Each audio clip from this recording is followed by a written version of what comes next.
বাংলাদেশ জামাতে ইসলামের আমির দরদলীয় জোটের নেতা ডাক্তার শফিকুর রহমান যেই কথা বলেছে, মা বোনদেরকে আপনারা কি চাঁদাবাজির মা হতে চান, চাঁদাবাজির স্ত্রী হতে চান?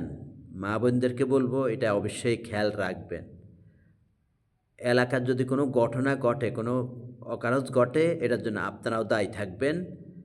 কোনো কথা বলি পার পাবেন না। যদি সন্তানদেরকে নিয়ন্ত্রণ করতে না পারেন তাহলে আইনশৃঙ্খলা বাহিনীর হাতে তুলে দিবেন।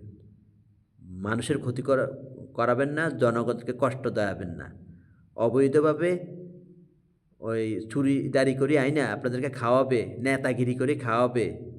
ওই সরকারি কোনো অনুদান আসলে এক ফলটা মানুষেরে দিবেন আর 10 ফলটা আপনি ঘরে রাখবেন, দুর্নীতি করবেন। আর আপনি আপনি তো মা জাতির কলঙ্ক, আপনি বোন জাতির কলঙ্ক, আপনি স্ত্রী জাতির কলঙ্ক। তা আমি বলবো ডাক্তার শফিক ভাই যে এই কথা বলেছে, অবশ্যই চাঁদাবাজির বিরুদ্ধে আমাদের রুখে দাঁড়াতেই হবে। 71 সালে আমরা কী জন্য পাকিস্তানের বিরুদ্ধে যুদ্ধ করেছি? আমার বাপ একজন মুক্তিযোদ্ধা, আমার বাপ একজন মুক্তিযোদ্ধা ছিল। লাস্ট আমার বাপে প্রথম ছিল কমিউনিস্ট পার্টি, আমার বোন জামাইও কমিউনিস্ট ছিল। পরে আল্লাহ কবুল করেছে, হকের পথে আমার বাপ ইন্তেকাল করেছে, আমার বোন জামাইও। তো আমার বাপও একজন মুক্তিযোদ্ধা ছিল। মানুষের অধিকারের জন্য লড়াই করা হয়েছে। পাকিস্তান 47 সাল থেকে 71 সাল পর্যন্ত এখনও পাকিস্তানে কোনো ভালো শাসক নেই। আল্লাহ আমাদেরকে রক্ষা করেছে। কিন্তু আমরা শিয়ালের কাছ থেকে বাঘের খাঁচা চলে গেছি। ভারত আমাদেরকে এই সহযোগিতা করেছে, ঠিক আছে, কিন্তু তারা খলনায়ক হয়ে গেছে। আমি বারবার কয়েকটা ভিডিওতে আমি বলেছি, এটাকে এই ব্যাপারে খুশি হলে চলবে না।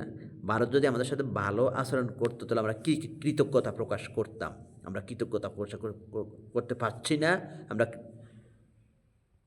আমরা কৃতজ্ঞতা প্রকাশ করতে পারছি না, কারণ আমাদের নবীজি ভবিষ্যৎবাণী করে গেছে এরা শত্রু, এরা এখানে গাজওয়াতহীন সংগঠিত হবে, এরা মুসলমানদের কষ্ট দিবে, মুসলমানদের রক্ত ঝরাবে, এদেরকে সামদেশে নিয়ে দেবে ডান্ডা বেরিয়ে ফিরে। আমরা যেন সেটা দেখতে পারি, এই কামনা করি।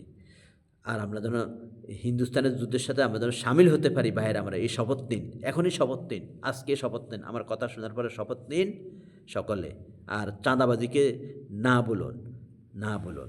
দয়া করে জনগণকে কষ্ট দিবেন না, জনগণের চোখ থেকে পানি জড়াবেন না।